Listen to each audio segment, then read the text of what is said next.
thank you very much. We very much appreciate the attention.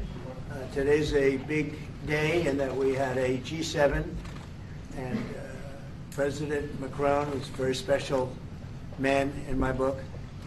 We were together, we did it together, and I think a lot of progress has been made. We've had some very good talks with Russia.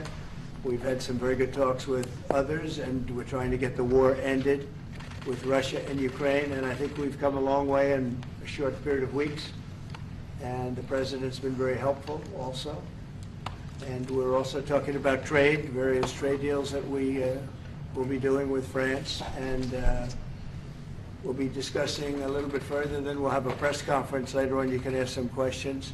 We'll be having a press conference in a little while. We're going to have lunch with the entire French staff, and we look forward to it. And again, the relationship's been very special with France and very special with this gentleman on my right, and we look forward to keeping that going for a long period of time. Thank you very much. Thank you.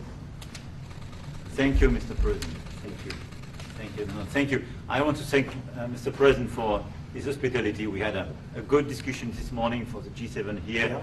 and for the third year of this war in Ukraine, and I think our common objective clearly is to build peace, and a solid and long-standing peace. And this is what we will discuss, obviously, because I have great respect for the bravery and the resistance of Ukrainian people, and we do share the objective of peace, but we are very aware of the necessity to have guarantees and solid peace in order to stabilize the situation. I'm here as a friend because through centuries we've been friends, and we are personal friends, as you mentioned it, because we work very well together. And I think the US and France always stand on the same side, the right side, I would say, of history. Mm-hmm. And this is exactly what's at stake today. And this is a very important moment for Europe as well, and I'm here as well after discussions with all my colleagues to say that Europe is willing to step up, to be a stronger partner, to do more in defense and security for this continent, and as well to be a reliable partner and to be engaged on trade, economy, investment in a lot of topics. So I'm very excited by the discussion we will have, and obviously we will follow up.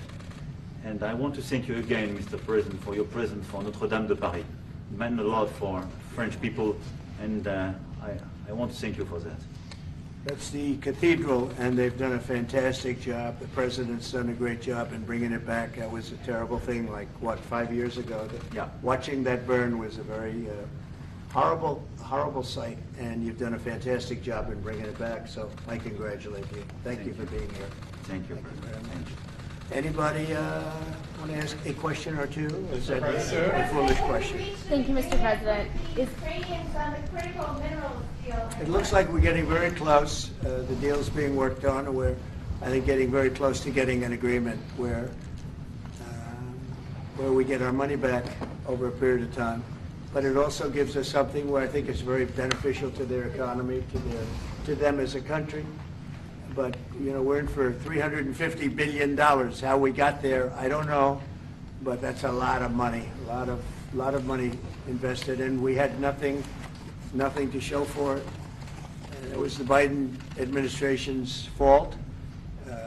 The Europeans are in for about $100 billion, and they do it as in the form of a loan.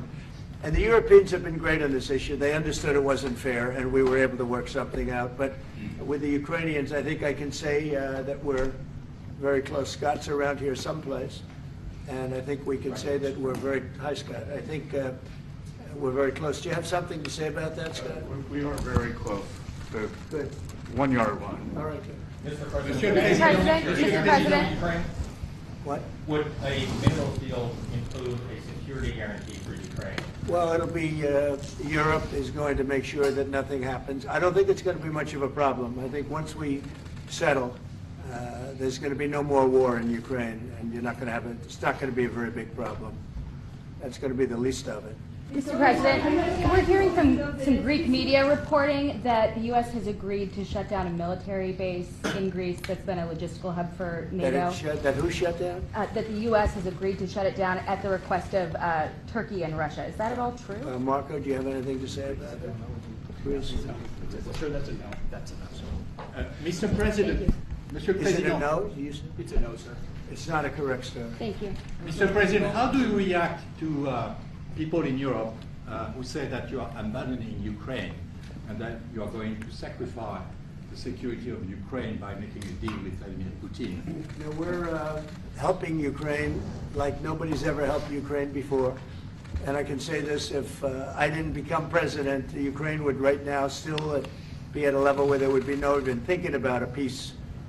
And it was, it's a sad thing that this happened. This would have never happened, this war, if I were president. Zero chance.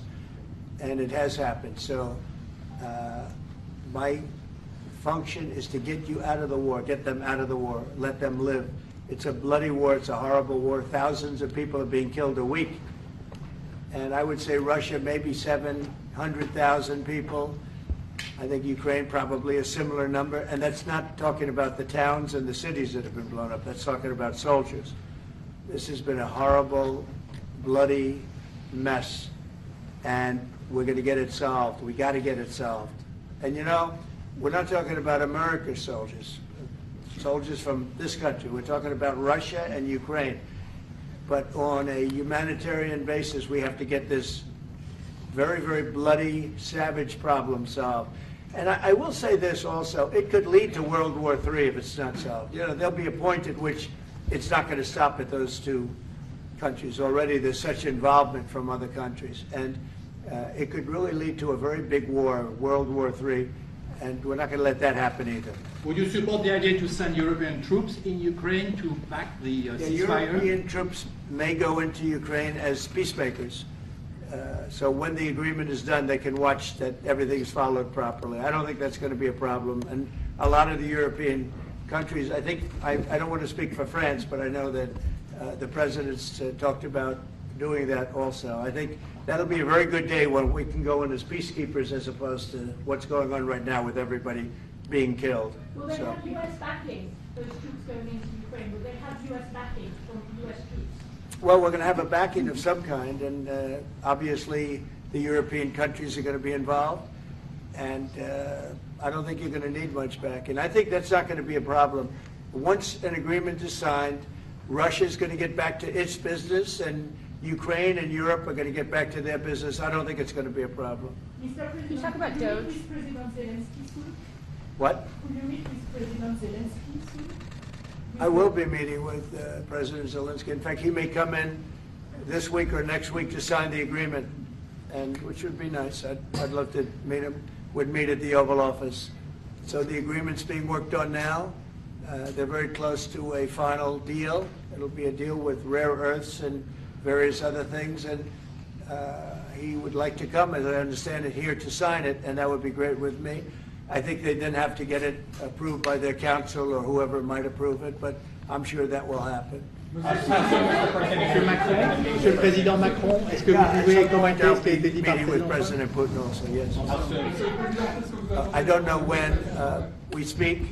We're trying to get this thing worked out, but yeah, at some point I'll be meeting with President Putin too. Monsieur Macron, s'il vous plaît, est-ce que vous pouvez nous dire quelques mots en français? Mr. I President, can say a few words in French. No, le président l'a dit, je pense que c'est un moment important. C'est un moment important de la discussion. On veut bâtir la paix en Ukraine et le bilan qui a été rappelé, une réalité, il y a d'1 million de morts et de blessés depuis le début de ce conflit et de cette guerre d'agression. Notre volonté, c'est que cette paix dure, parce que nous avons déjà eu un cessez-le-feu et une paix qui n'a pas été respectée. C'était les accords de Minsk, 1 puis 2. Et donc le corps de cette discussion, c'est de s'assurer d'abord qu'il y ait un cessez-le-feu, ensuite que les Ukrainiens soient impliqués. Je pense que ce que vient de dire à l'instant le président Trump est très important, c'est-à-dire qu'il va rencontrer rapidement le président Zelensky pour signer cet accord sur les minerais critiques et les terres rares, et que c'est aussi un moyen d'avoir une implication américaine forte. Les Européens sont prêts à prendre leur charge sous des formes diverses de soutien à l'armée ukrainienne, de présence, y compris pour pour s'assurer que la paix soit durable. Et l'implication dans la durée des États-Unis d'Amérique à travers cet accord est une bonne chose. Et donc tout est encore à construire, et je ne veux pas préempter les discussions. Mais nous partageons le même objectif, et ce qu'on a discuté ce matin pendant 1 heure après la visioconférence.